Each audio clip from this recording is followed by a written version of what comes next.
My name's Chuck Tekautz. I was born in Sedan here at the Sedan Hospital on April 4th, 1940, Sedan, Minnesota. I lived on North 3rd Street and whatever avenue that goes up to the assisted living. Oh, so this was in right Tower. on the You corner grew up in Tower, yeah. And that was where when I was 1 year old, we moved in that house, and I lived there all my life till I moved out. Are you the oldest? I'm the oldest well, there's me and Edward and Pat and Bob and Timmy and Melinda. Of those, my brother Edward is gone and my brother Tim is gone. The rest are still here.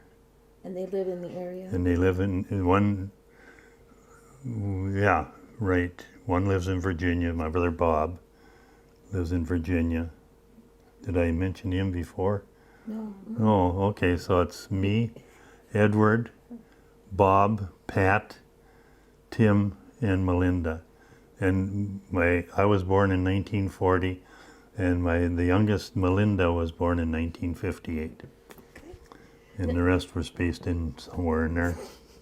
Now you said that you had some training for what job? Machinist.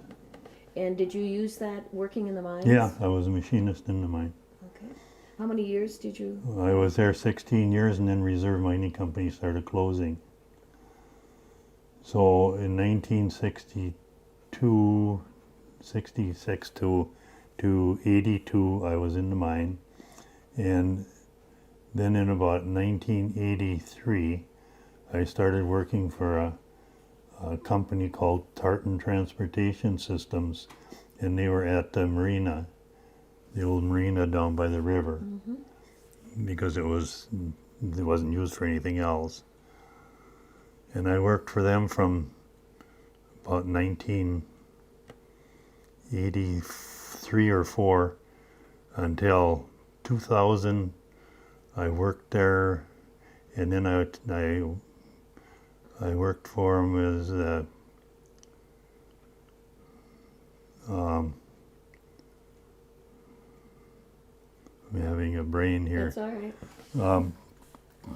Then I worked for them from Tower from here until 2000. I suppose I worked for them from 1984 until 2004 or 5. Okay. How did you I meet consulted your wife? for them from 2000 to Oh, you were a 2005. consultant. Okay. And I met my first wife in Chicago, and in 1980, my first wife decided that she wanted better things, so she left. And then in 1982, I met Nancy. Well, before that I met her, but we got married in August of 2008, or 1982. 1982. Yep. You got brownie points for that one. Right. We rehearsed it before you came. Oh, what kind of stories have you heard about your ancestors coming to the United States? Well, I know my grandfather. You don't know much about him, but my grandfather came to the United States and met my grandmother here, and they got married here. Where did they come? Where did he come from? Came from Slovenia. Okay. Okay, and now this is speculation, but about 1908 or 9, 1900, early 1900, they moved back to Slovenia, and when they moved back, there was in the interim there was Frank and John and Mary and Nick were all the children that were there. My father was conceived in the old country and born here. Okay. So in 1911 they came back. And to come back he had to borrow money from some relatives in Chisholm. They sent him money, I guess, and got enough to come back up here again. Why did he come in the first place? I'm assuming to better his life. But then he got here and he thought the grass was greener back there. So then he went back there. And then thinking the grass may have been greener here, came And, back again? and he knew the grass was greener Oh. here, so he came back. Okay. Yeah. Did he work in the mines? Then my grandfather worked in the mines, and he worked in the mines underground for a while. And then when they had the air compressor down by Stunts Bay, that make the air compressor so that they could use for drilling, I believe, he got that job. Because my father said he can remember going down there in the summer, bringing him his lunch, and then they'd go swim or fish or whatever they wanted to do down Stunts Bay. And so your grandmother was also from From Slovenia. Slovenia. And I know very little about her because they were deceased many years before I was born. Right. So I'm thinking that I never looked. I've looked, but I can't remember the years. And this is my father's side that we're talking about. And my grandmother, I know, she had a goiter or something, I think, and there was no surgeon up here, so they put her on a train to Two Harbors because that's where the surgeon was, and on the way down she passed away. Yeah. Oh my gosh. What stories have come down to you about your distant relatives? Anything beyond your grandparents? Anything No. you know about them? On my mother's side, my great-grandfather was, when he came over here from Sweden or Norway, I think Sweden, his name was Thorstesen, I think it was Norwegian. And when he got here, he changed it to Tom Thomas. Oh my So, goodness. and he was quite a character, I guess. He owned Duffy's Island, the island across, the whole island he owned. And the stories that I heard, not a lot about him, but he made moonshine on the island, and he got caught a couple times selling to the Native Americans, the Indians. And the last time that he got caught selling to the Indians, they said you have to have $500 or go to the work farm for a year or whatever. So he came to my uncle and my Uncle Matt and my father and said, if you give me $500, I'll turn the island over to you. I'll sign the papers. And they didn't give it to him. So he went to jail. Then he came back out. And his name with the other Thomases, my grandmother was Mabel Thomas. You know where the Episcopalian church is now? That's going to be the whatever. That's where my mother's Aunt Bella Moberg owned that place. Bella. Yeah.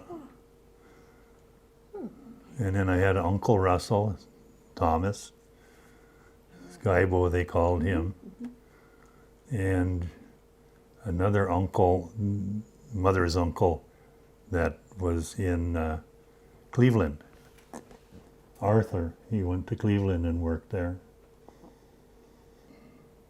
Why do you think they left Yugoslavia or Slovenia? To better their life, I think, Were they farmers over there and just... I don't know. The older, like my aunt and that, went over and met relatives and that, but I've never pursued anything like that. Okay. On my mother's side, my grandpa Axelson worked in the mine. He came from Michigan, and I think he was 28 and my grandmother was 14 when they got married. Oh my! I think there was that big gap in there. Because my grandpa died when I was 16. We used to go brook trout fishing all the time. We'd walk out to, we called it Scalas, just off the highway where Two-Bit Shorty lived. You know where that is on the hill? And there was a big pond down below. We used to go sit there and fish for brook trout. Good memories. Yeah. Describe what Tower-Soudan was like when you were growing up. Well, when I was really, just a kid of what I can remember, things like during the Second World War, the blackouts that we had, and the sirens would blow and everybody had to shut their lights off, and you'd sit in the dark and wait until they gave the all clear, I think. So these were just tests. Yeah. Yeah, just tests. And what else? We used to sit on Sunday nights, I know on Saturdays, and lay on the floor in the living room and listen to Luigi Basco and all these kind of just serials, On the radio. on the radio, yeah. With the big radios. Yeah, big radio, yeah. Mhm. My father, to punish us, would make us kneel in the corner. He never beat us or anything, never, but he had to kneel in the corner and kneel straight up. If you got on your haunches, he was there to say, come on, So to kneel on you in the corner for an hour, you'd thought about doing it again, right? Was Tower a busy place? Was it full of children Yeah, and people? like deer season, the opening of deer season. I mean, a week before, the town was full of red hats. There was people on the streets.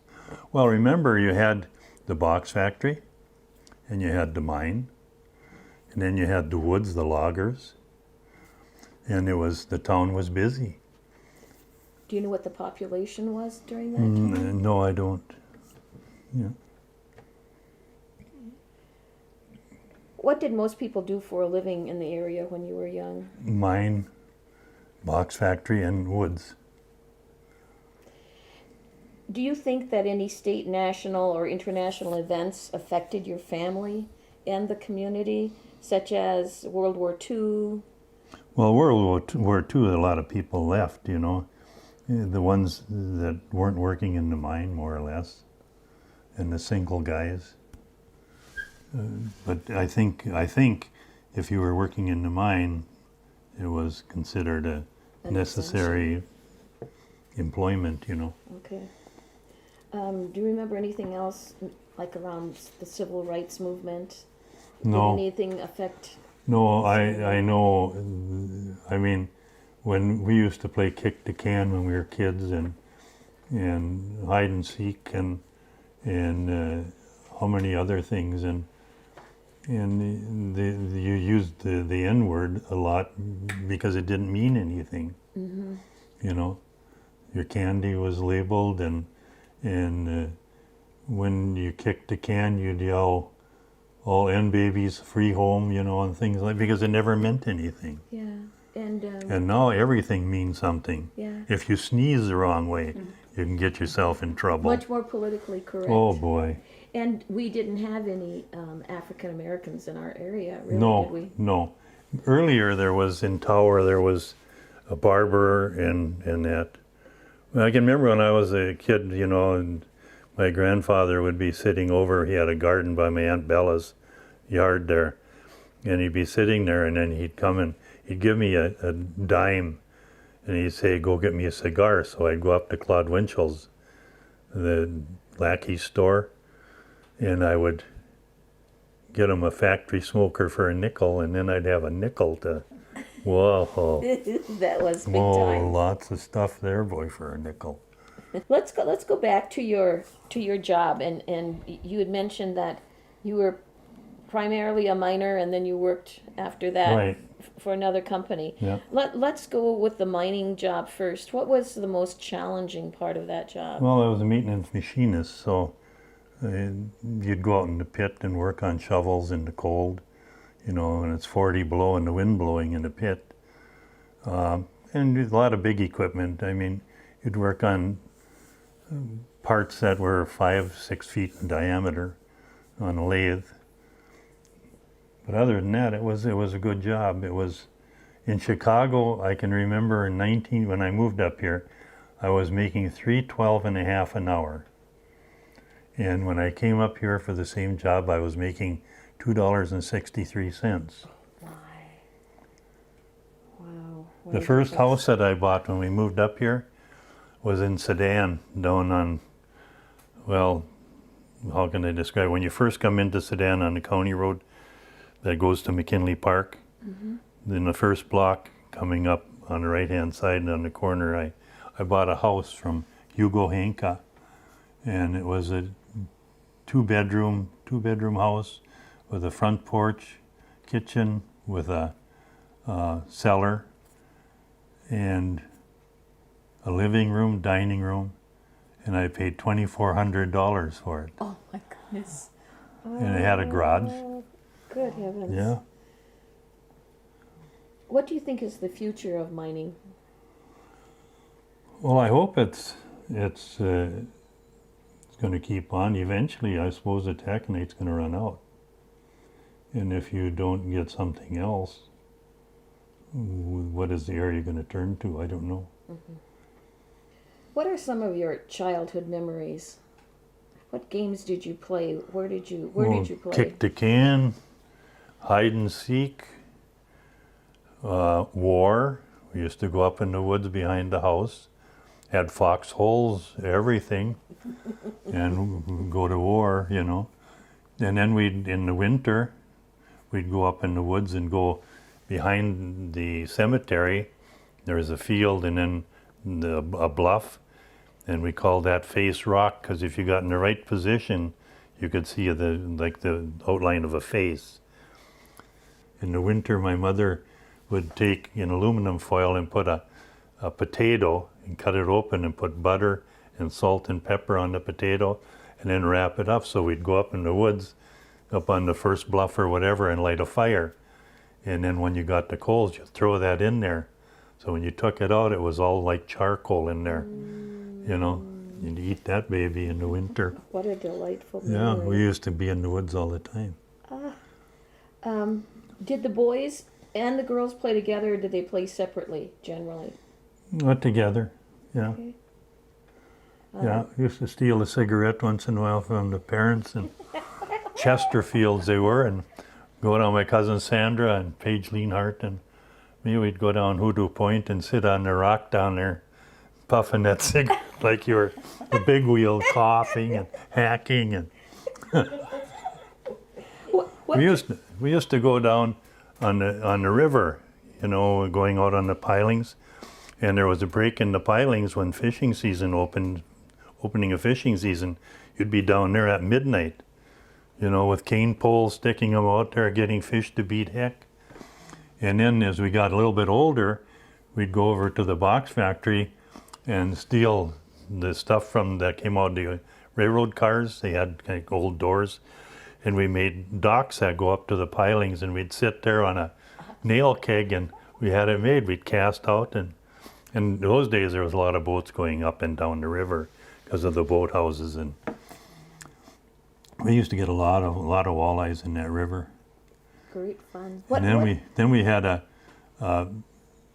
big raft that we made out of railroad ties. We called it the Kon-Tiki.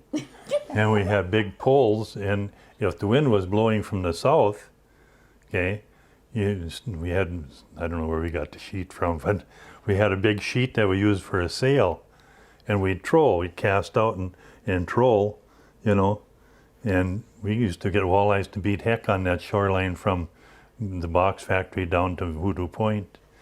So one way you had a pole to get back, and then if the wind was blowing right, you could ride the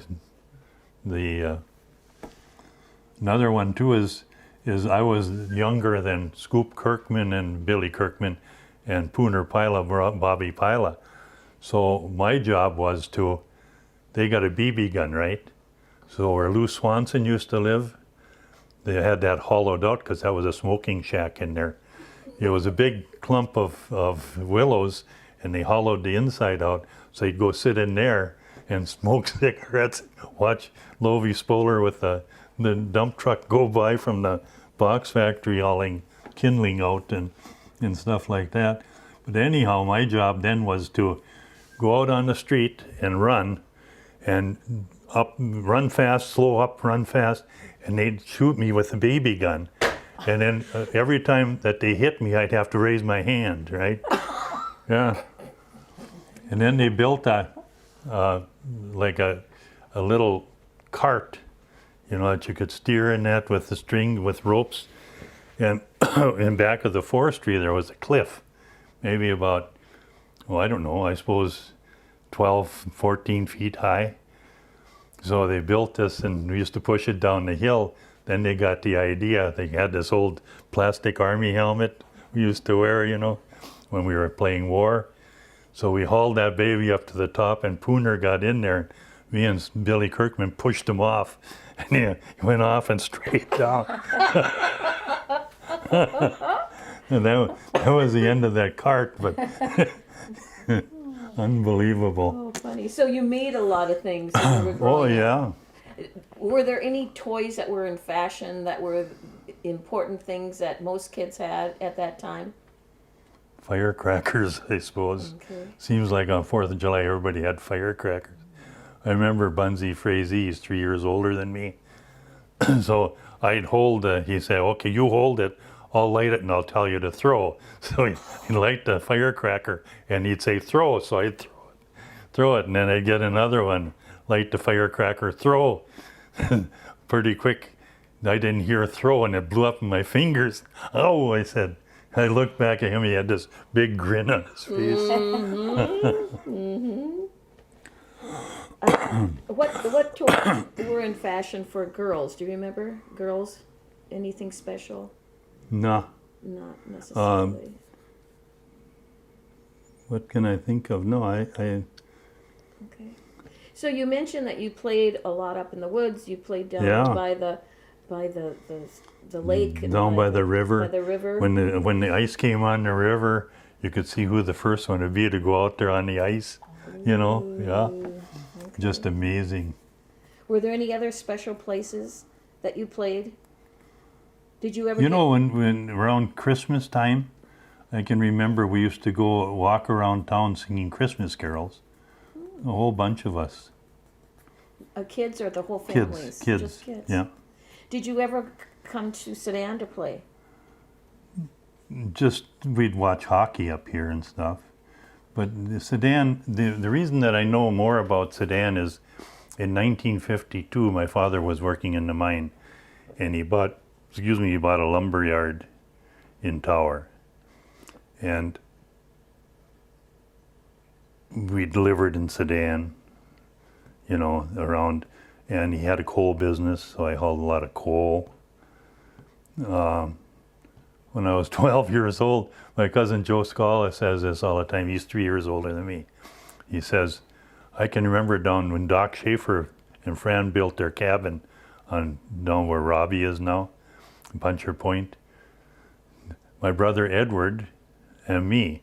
Okay, so I was probably 12, 13. My brother Edward was 3 years younger than me, and we dug a hole for the septic tank and the drain tank, right? So my dad said, you didn't do a good job here. So he got my cousin Joe to go down there, who was older, to make, square it up and that. Yeah, so, and haul coal, yeah. Haul cement. You get a carload of cement, 500-600 bags of cement. And when I was 14, 15, go haul cement. Was Yeah. that during the summer or During all the year summer. round? Okay. Yeah. But the coal was in the winter. You'd come home from school, it was dark, cold. And you were just hoping, oh, I hope nobody needs coal. You'd look, oh, you got 2 loads of coal to haul. Oh boy, 9 o'clock at night, you're still just coming home again, you know. Was that the main source of fuel? In those that days, time? mostly it was Coal. coal, yeah. Okay. Yeah, all the way from lump coal, hand-fired, or stokers, you know. What other chores did you have at home besides doing some of the hauling? Well, my father was also a plumber, and when I was 12, 13, 14, I was working with him all that time in the summer. Things like Sonny Pila had a coal business, and Dave Desnoy had a coal business, and they had dump trucks with conveyor belts, you know. I told my dad one time, why don't we get a dump truck and conveyor belt? He said, don't need it. I said, why? He said, I got kids. Yeah, yeah. And that was another thing. He was kind of a guy that you didn't know what he was going to say, because the reason that I went to Chicago was Kubi Lukowski was up here in the summer, and he gave me his phone number. He said, if you want to get out of here, because there was no work in those days, if you want to get out of here, come down there, there's a lot of work. So I came home, I was fishing up on Knife Lake about every other week, you know, and I came home and I sat down at the table, and my father says, well, it happened. I said, what's that? He said, your feet were pushing mine out of from under the table. He said, you're going to have to leave. Oh, yeah. my. Well, I was 22. It was time to go. Time to go. You know. What are some of your fondest memories of school life? And we used to take the bus, and we'd go from the school up to where Paulie Hendrickson lived, and there was a big white house there, and some Native Americans lived there, Howard Pete, and there was Howard, Alex, and Myrna, and we picked them up at that, and then we'd turn off on the old Junction Road, and there was railroad tracks there, so the bus driver would stop, Frank Scala would stop, and we took turns running out, looking up and down the tracks, running over the tracks, then sing the bus. I remember one time Ray Holter, he ran across, he looked, and he's starting to wave his arms and everything, and here comes a train. He saved the... Whoa. So we used to pick up salos then across the second set of tracks, had to run those, and then we picked up salos and went to the Sedan school. How about in high school? Oh, and another thing, when you went into 7th grade, they had initiation, and it wasn't pretty. It wasn't pretty at all. Nowadays, if you did it, they'd crucify you, I think. You know? I mean, they would. Some of the things that I can remember when I was in 7th grade, I had to wear a dress and lipstick and sing a song. Oh my goodness. So, how about high school? What was that like? High school was good. I got an A in English one time. Woohoo! But that's about the best I did. Who were some of your favorite teachers in high school? Well, there was Ed Urick, Frank Valentini. Mr. Brownell was the principal, really a nice man.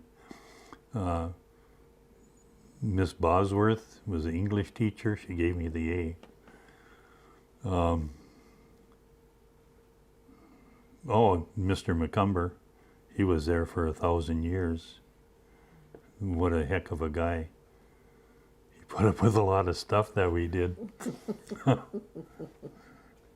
Such as? I remember one time I was in typing, and we had shop before that, and he gave me the keys for the cabinet to open it up and get a tool or something. And when I came back, I figured, here, I'll just throw him in a suit jacket, right? So I'm in typing, and he comes roaring up. I could hear keys jingling like hell, you know. And I said, I wonder what, is there Santa Claus coming? And Mr. McCumber comes to the door, and he goes to me, get out in the hallway. What'd you do with the keys? I said, I put them in your pocket. He reached in. Oh my God. Okay. But you could hear him jingling all the way up. But he was bound and determined that I hit him somewhere, you know. Who were some of the other staff members that you remember at school? Dean Hendrickson. I took geometry, and not too long into geometry, he said, maybe this isn't for you. Was there a dress code? No. No. Not, not when you were there. I However, can remember a couple of things I remember. We used to walk to school, and then at noon, we got off from noon to 1 o'clock, so we had to go home to eat and then come back. So you had, if it was 40 below, you were out and back and forth steady, you know. I can remember, I'm Catholic and I was an altar boy, and I can remember I had to be to church at 7 in the morning when it was 40 below, and you'd walk from home. I can remember dark, walking up and getting into church, and it was all dark in there, you know. how about the girls? What did they wear? They wore dresses, yeah, dresses mostly. Used to have dances, 7th grade and 8th grade, 9th grade dances, and sometimes they would let the high schoolers come to the dances, you know. Were there dances for the high school? Just the high school? I think there was, yeah. Did they have live bands, or was it No, just just music, records? records, yeah. Okay. Did your family engage in any activities at home when you were growing up? Did you play board games or cards or anything like that at home? We used to pray the rosary every night when it was during Lent. Okay.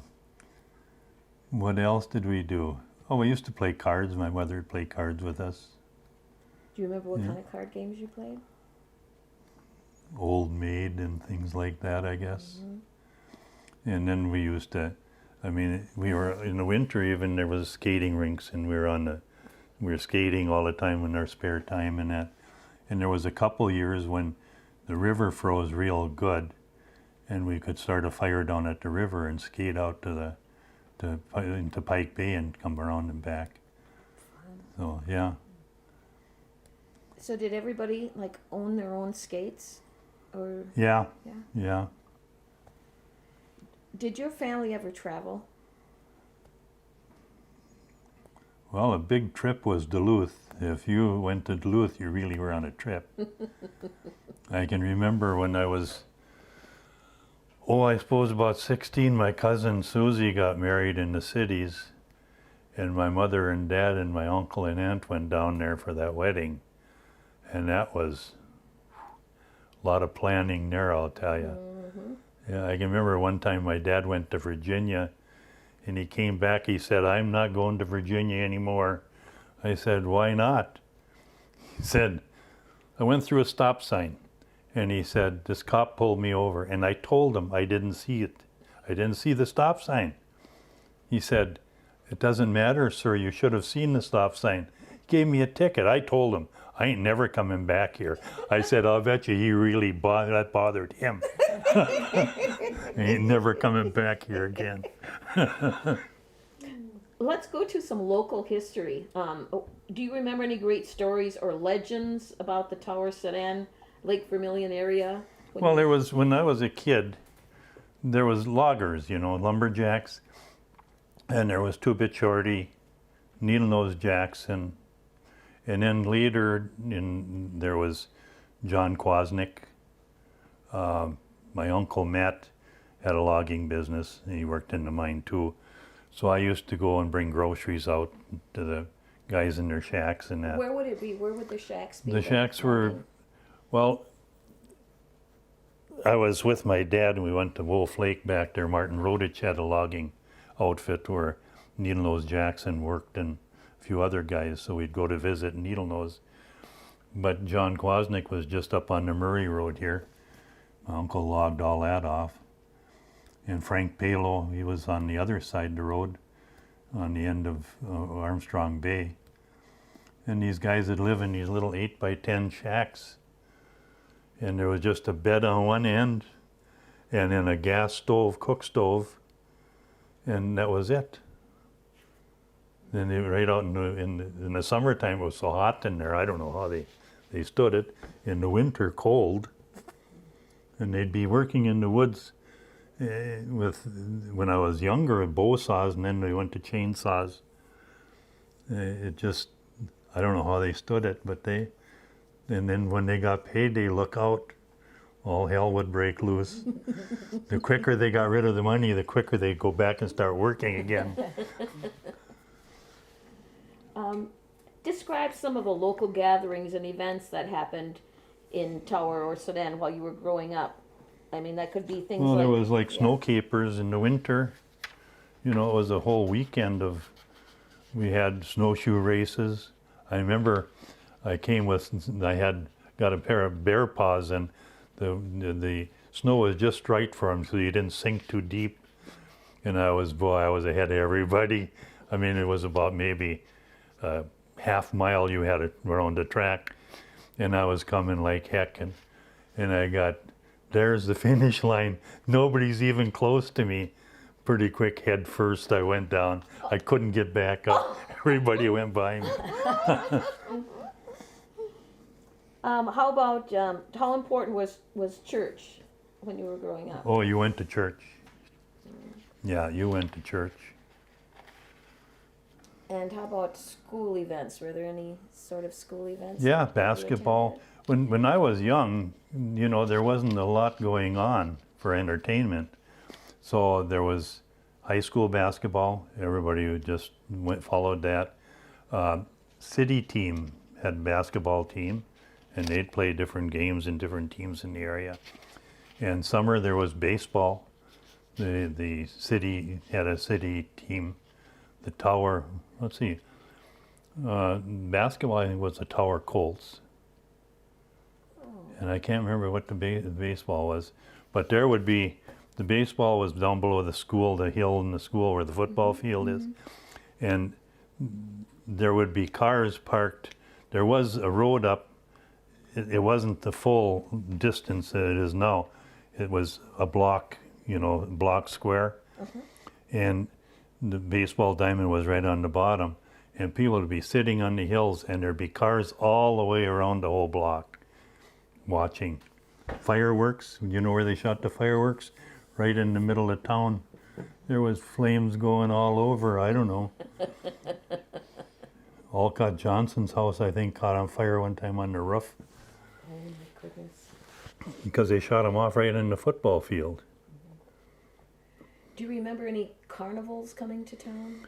Used to be carnivals down by Claude's, but I can remember when I was a kid, the circus was coming to town. There was advertisement, and they were really advertising, so everybody was really looking forward to it. And they were going to have it out in the field there just outside of town before, who lives there now, before Paul Palos Road anyhow. There was a field there, and they were going to have it, and some people from Duluth owned it. And when they heard that there was going to be a circus on their field, they said no, no, no. So the mayor had to come down and stop the circus from setting up and chase them away. Yeah. Gosh, oh my goodness. Wow. Were there ever a centennial celebration? In 1958, the 100th anniversary, wasn't it? Do you remember that? Yeah, at all? sure. What happened at that time? Well, they had parades and, you know, everything. The parades were different in those days because you had a lot of kids dressed up and things, but nothing stands out in that 1958 stuff. That was the year I graduated. Okay. What were your homecomings like? They were big, had bonfires, you know. Yeah, you had bonfires, you used to throw the dummy in the bonfire. And then the bonfires got too big, I guess, so they had to cancel them out because people were, it got kind of out of order, out of line, you know.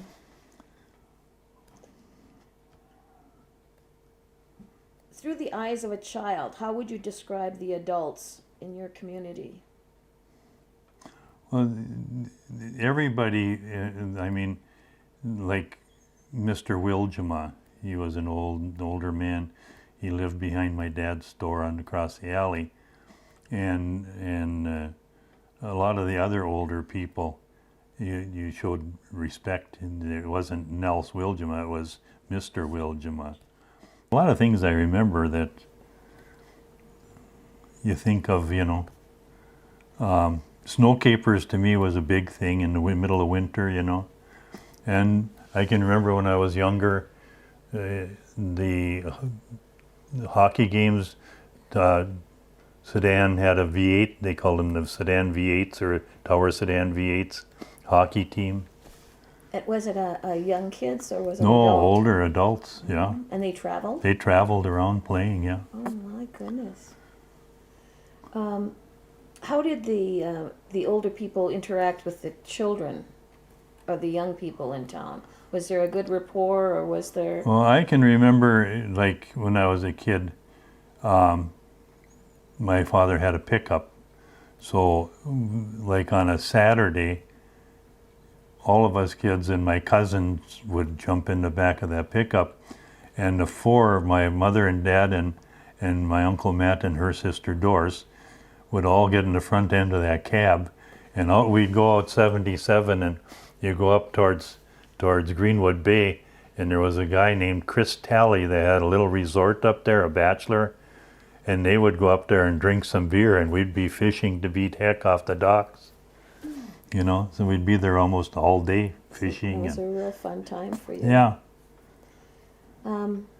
Who were some of the characters in the area when you were growing up? Well, you know, Two-Bit Shorty. And tell me a little bit about him. Two-Bit Shorty was, his real name was Charles Knapp, and he was about maybe that tall, and he lived out on just off the Rivers Road. I think John Dragavon owned that property at that time, and he was clean, nice place to live. It was a shack basically, but it was nice and clean. And we'd go out there and visit. When we went brook trout fishing, I'd go sit and BS with him, and his windows looked over the whole river and the swamp and everything. It was a nice spot. And then there was Needle-Nose Jackson, used to call him Jackson. When my mother and dad had a hotel, and when he came into town from logging, he'd stay there. So he got to be a friend of the family. And he bought me my first bike from Turk Weinzrolls. I can remember that. And before I got to ride it, my brother Bobby jumped on it, went down the hill and crashed it. So, Oh my gosh. yeah. Any other But there was- characters? I can remember another thing with Turk Weinzroll. When we moved back here, I needed a gun, right? And I was working at Reserve Mining Company. So I went in there and I said, I need a gun, but I don't have any money. He said, can you give me $15 on payday? I said, yeah. He said, then pick a gun, you know? So he had this book, just a plain old book. So when you came in on payday, he'd open it up, he knew just the page, and he'd put the $15 and tell me what my balance was. I still got the gun that I bought from him. Oh, delightful. Otherwise, how would you ever, you couldn't afford that stuff. Exactly. Used to make homebrew and when I was in Sudan and other places too, but the one in Sudan, we had a little pantry, and I put that homebrew in the pantry, and the sun came out and it got hot, and I was sitting in the kitchen and all of a sudden pop, pop, pop. And there was beer running all over. My wife wasn't very happy. That was my first wife. Who were some of the highly respected people in the area when you were growing up? I suppose like Judd Bruno, Bob Olson.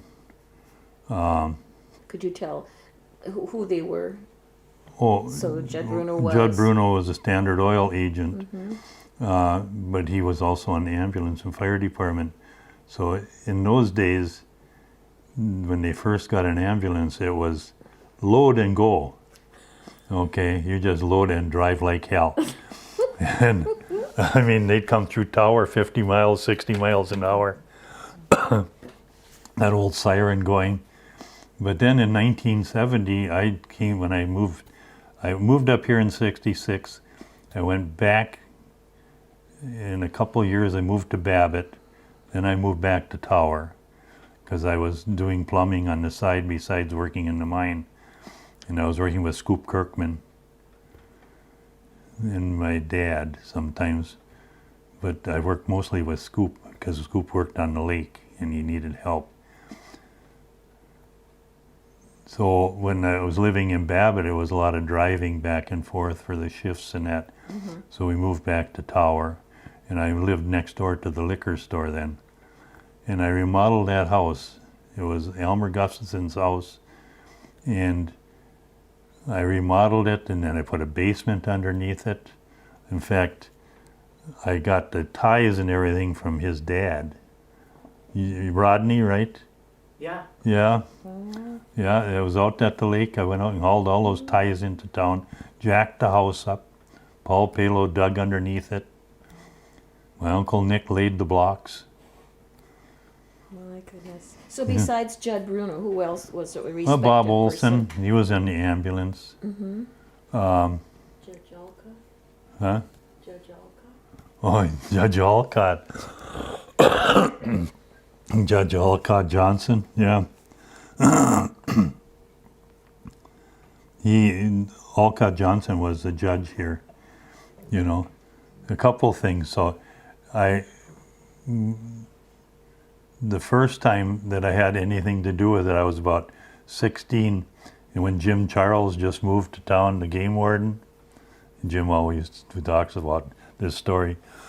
So Frank Brula and Jim Anderson and me are hunting on Pine Point across from Everett Bay Landing, and Brulas are down in the river blind, so we're shooting ducks and that.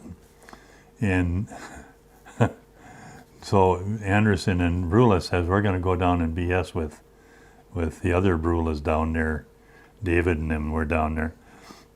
So they go down there, and I'm standing in the blind, and here comes this boat with the guy and the dog, and I thought it was Ernie Wuston coming, so I go down there, and he pulls up, and I didn't recognize the guy. And he jumped out that boat about 100 miles an hour. Game warden, he says. I said, oh. He said, I want to check your ducks. Check the ducks. Well, you got too many ducks. I said, but the other guys are right down at the river blind. Oh, let me check your gun, because you're only allowed 3 shells, right? 1, 2, 3, 4, 5, 6. He said, well, I'm going to have to take your gun. So then I had to go to court to Judge Alcott. So I went to court, and Jim says, I recommend you give him a good fine and we'll confiscate his gun. And because then Jim took ducks too. So Alcott says, what'd you do with the ducks? Jim said, I gave them to a needy family. Oh, he said, you could have given him his ducks back then. But he said, give him his gun back. And he said, I'm going to fine you $15. And when you get the money, come and pay me, that's all. Or pay Rose, yeah, the city clerk. Yeah. You got by easily, boy. Another time in high school, we got this big crescent wrench, Halloween. So we go around, there was 3 of us. We go around and open a hydrant on this end of town, right? Wide open, and water going like hell. So then we take off and we go down by South Street and open a hydrant there. So they're shutting this one off and we're down there. Then we go over there. Finally, they caught us, right? So we had to go to court. And the Justice of the Peace in Sudan was Ronald Morecambe, right? And he used to talk through his, like this. So I can't even remember, we had court in the house, right? And his wife Molly, and we're all sitting there, and we're about 9th or 10th grade, and Judge Morecambe comes in, and Justice of the Peace, and says, well, boys, he said, what did you guys do? I guess we opened some fire hydrants. Well, that's not all you did, he said, boy. You drained the tank. What if you would have had a fire? And then his wife comes in and says, throw the book at him, Ronald, throw the book at him. He said, Molly, when I'm not in court, you might be the boss in this house. I'll never forget it. You might be the boss in this house. But right now, you go back in that kitchen or I'll get you for contempt of court. She turned around, went back in the kitchen. Yeah. He said, well, boys, I hate to do it, but I'm going to have to fine you pretty hard here. I said, we were sitting there waiting, well, where in the hell are we going to get the money, you know? He said, I'm going to fine each one of you $15, and you don't have to pay me right now, but you got to pay me sometime. Oh. Yeah, isn't that something? Wow. When Drain the tank. when you were young kids, where did the teenagers hang out? Was there a hangout place? Oh, Martella's, the bus depot, Where was the bus depot? where the coffee shop is now. Sulo's, yeah. Oh. Yeah. Yeah, the bus used to come. I used to peddle the Minneapolis Star and Tribune. So at night, 6 o'clock, the bus would come in and the papers were on there, so I'd have to peddle them then. Sunday morning, they'd deliver the papers, and there was, I mean, piles of them, those big, thick Sunday papers. You used to have about 60 of them you had to peddle. 40 below, you're pulling them around on the sled. Ay, ay, ay. Where did the adults gather for coffee? Did they? Liquor store? At the liquor store? for beer. Okay. At the bakery. They'd go to the bakery for coffee. Could you describe for me perhaps a typical day for the housewives? When the Hard work. yeah. They didn't have time. My mother belonged to a card club. And it was, I think it was, the ante was $1 or $2. So then if you lost $1, then you could play on they call it on the county. So the ticket's money back, you know.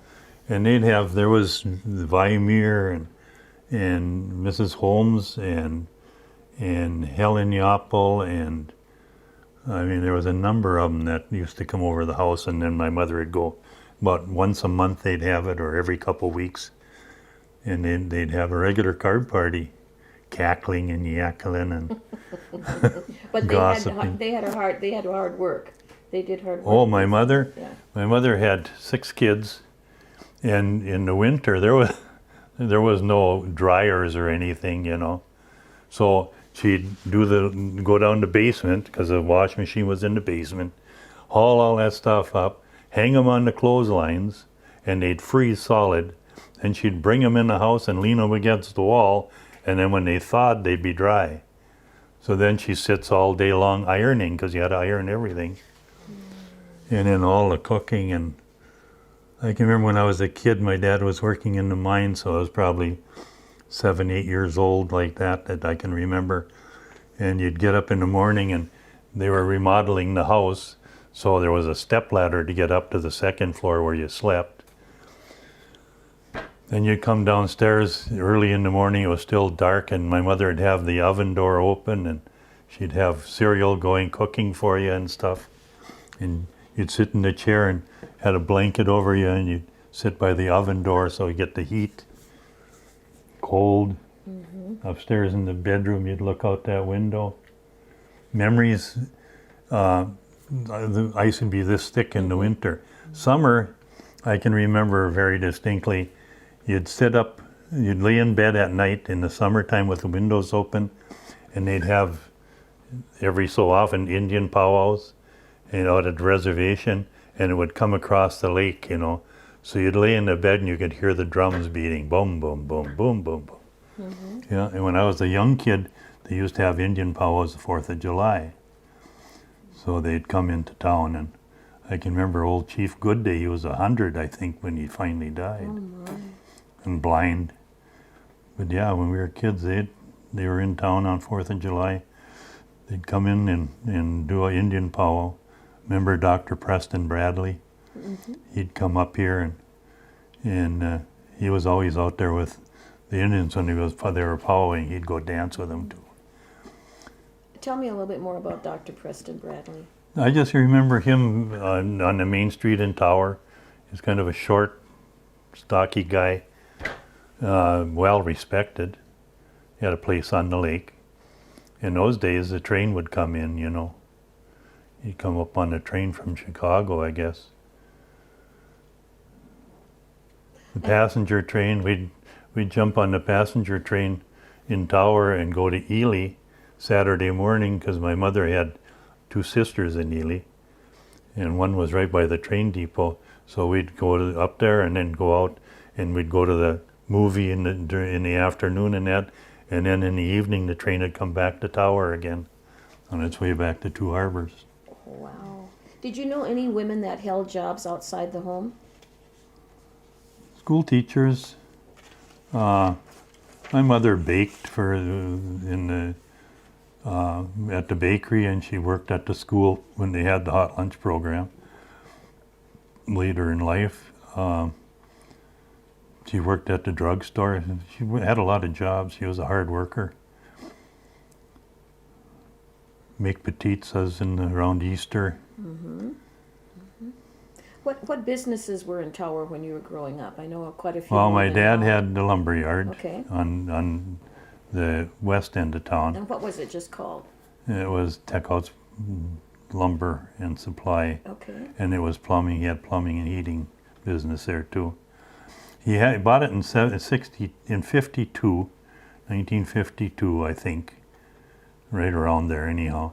And I can remember the first time that I knew he was going to buy it or was looking at it was I had a job, okay? Upstairs of the lumber yard above the mortuary, there was 2 apartments.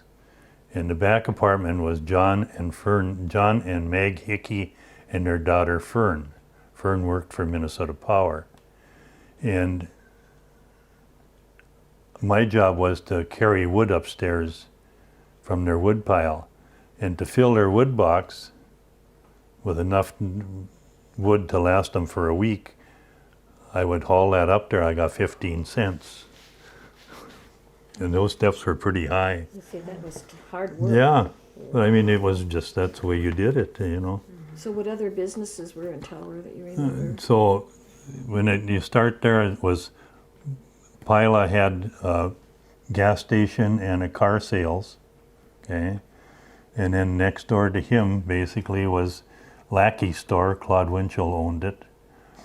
And then the mortuary, and then the lumber yard, and then Bill Jackson's house, and then Jackson's Cafe, and then Martella Drug. That was before they built the new place. And then next was Olson's IGA, I think. And then the Co-op store, they had a grocery store there. And then next door to that was Stefanich's grocery. And then the bus depot. And then a house, Bunker Stanley Hills, and whoever, the people that owned the bus depot had it before that. Wilds had the bus depot here when I was a kid. And then there was a barber shop, and then the dress shop, and then Gornick's store, grocery store, and then the bank in the next block, and then Mears Clothing, Mears store, that burnt down. And then I think the Tower, Marjo Cafe was built in that period. And then there was a restaurant, and the name of the lady that had that was, she raised chinchilla or Chihuahua puppies, little Chihuahuas. Oh, I can't remember her name. And then next door to that was a building where my Uncle Joe had a gas business. And then there was another restaurant and then an apartment building. And then where Zoop's store is now, there was the building where Zobitz is owned. That used to be a grocery store, and Minnesota Power and Minnesota Power and Light had an office there. And then there was Haley's house, and then Stefanich's and the Masonic Lodge. And then there was a gas station on the corner. That's on the end of Main Street. And then across the street from there was Leonardson Lumber. And then there was a car dealership. It was Louis Chabot's Ford. He sold Fords, and a garage and gas station. And then there was Pep Unatich's barber shop, and then Turk Weinzierl's place. And what did he sell? He was a jeweler, supposedly, and he sold guns and trapping stuff and a little bit of everything. And then there was Scala's Bar and apartments. And then the county garage. And then the Vets Club. They built the Vets Club there, where the Timberjay is now. And then on the corner, Doc Schaefer had his dental office above there, above that building. And I can't remember who owned it. If it was Frank Gornick at that time or whoever before. I think it was Frank Gornick. And then there was the old City Hall and Kiddo's Hardware. And then there was Ben Perdue's place. Ben Perdue, you could go buy a bottle on Sundays there, because my dad would say, go up to Ben's and get a bottle. And here I am about 12 years old, probably. So I go up there and knock on the door. Ben would come, Ben, my dad wants a bottle. Okay, here. So, and then Kiddo's, Ben Perdue, and then Tower News, then Burgess Chevrolet. So there was 3 car dealerships in Tower. Hard to believe. But Tower was a bustling town, I'm telling you. On Fridays and the town was busy, and everybody delivered groceries. So they'd come around and take your order, and then they'd bring the order back. Amazing. Can you imagine another thing? I think when it's 30, 40 below, we're driving to church Sunday morning in the truck or the car, and colder than heck, you know. You say, well, it's cold. But when my dad was young, they used to walk to church on Sunday morning. If it was 30, 40 below. You wanted to go to town to get something, you walked to town. Like Phyllis Burgess said. She used to go and walk to town to work and walk home.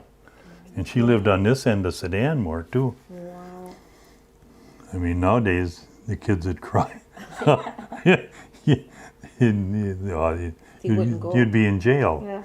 expecting your kid to walk to Tower. How important were politics when you were growing up? Local politics, Yeah. you know, were something. I can remember when Harry Truman, I think it was, came to Hibbing. Whatever that meant. Another thing I remember is my father coming home saying, my mother's name was Gladdy.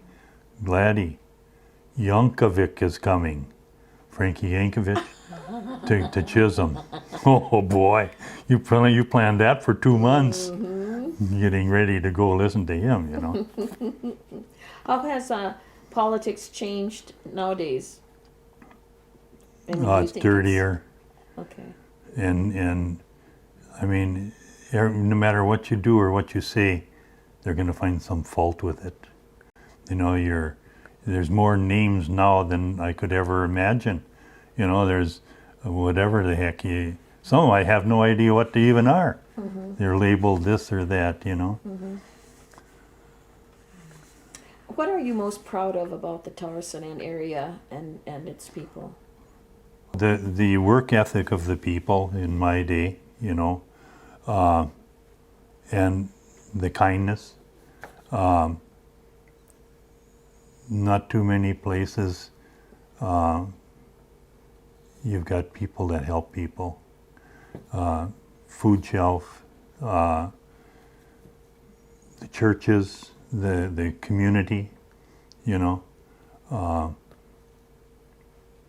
There's pride in in the communities, you know. A lot of nice people. Grew up with morals and I don't know, just respect for life, I think, you know. for the most part.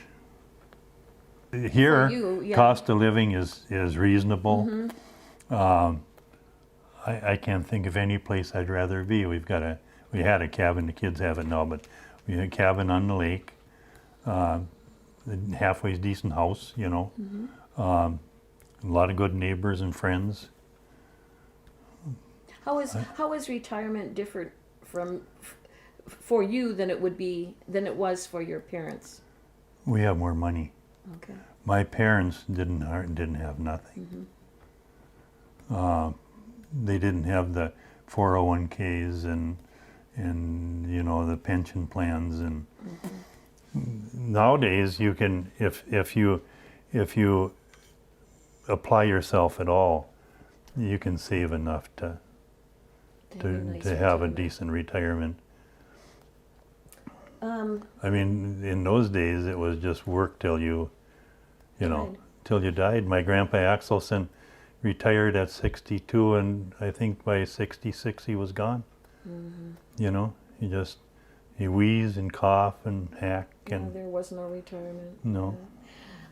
Even though you've touched upon this already, what life lessons have you learned based on how you were raised and where you lived most of your life? Respect for your elders.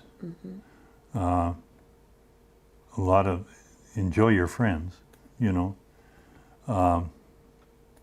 Work hard. Enjoy life. What I see nowadays, I think, mostly is people don't know how to enjoy life. They have so many problems with just on Facebook or just talking to some people. I mean, they don't know how good they've got it. I mean, it's always, instead of looking for something good, they're looking for something bad, you know. In life, it can be really good.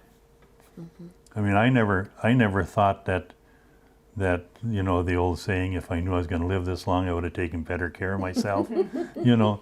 But I never thought that I'd be 2 months from 80, you know. I mean, the best thing that happened to me was when I met her and married her, you know. I mean, it's been a very enjoyable life. When we were down in Waseca, I was plant manager and she was over in Mankato, nursing supervisor. I think she's an RN. We lived good down there. We moved up here and back basically home. My wife grew up in the logging camps up in Isabella and that. I can remember another thing when they logged with horses, a lot of it up in Isabella, and the truck had come through going from Hibbing up, bringing new horses up and old horses back. I knew that because the guy always stopped at the liquor store and had a beer when he came through town. So, and we'd go and look at those horses, and the truck would be tipping back and forth. They'd be big workhorses, you know. Well, I've come to the end of my questions. I was wondering if there's anything else that you wanted to talk about that I didn't ask. No, a lot of things, you know, that I remember, that I'll remember later. Of course. But, you know, I'm sure Betty gave you the step-in thing. That was really interesting. In our travels, we go to Chicago every year for Polka Fest, and we're going to go now again in February, and we're at the point where we have friends down there that we met over the years we've been going, and I mean, you say goodbye to them because you don't know if you're going to be back next year, you know. But I mean, this year we traveled more than we have we went to West Virginia to spend some time with the granddaughter.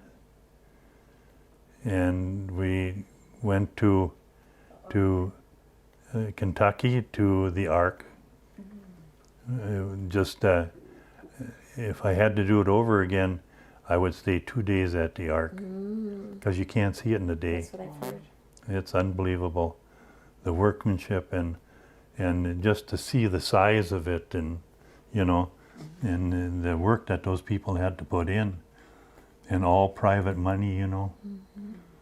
It is really, really something. And then we went to the Creation Museum and that was interesting, but I would have rather stayed another day at the Ark. It's just unbelievable. Okay, well, I just wanted to thank you, Chuck, for giving us your time and giving us your Yeah. recollections of life in Tower-Soudan. Yeah, I'll think of 1,000 things that I should have said later, but anyhow, thank you. Yes, It's yeah, and you know, like Needle Nose Jackson, come to town, drink, go back to work. My father and I remember one time we went up to see him off of Wolf Lake. He was logging or working for Martin Rodich back there, and we caught him at his supper time. He had cornflakes and canned milk for supper. Yeah. And he lived to be 101, I think, because I used to go. He went to the county home, nursing home, or assisted living at Cook Home in Duluth, and I'd go down and see him every couple months, all through there, and until I went to Chicago. And after I came back, I went again. I'd catch him in the woods sometimes, and he'd be out there and just kind of in a trance, looking around. He loved the woods. He loved life, you know.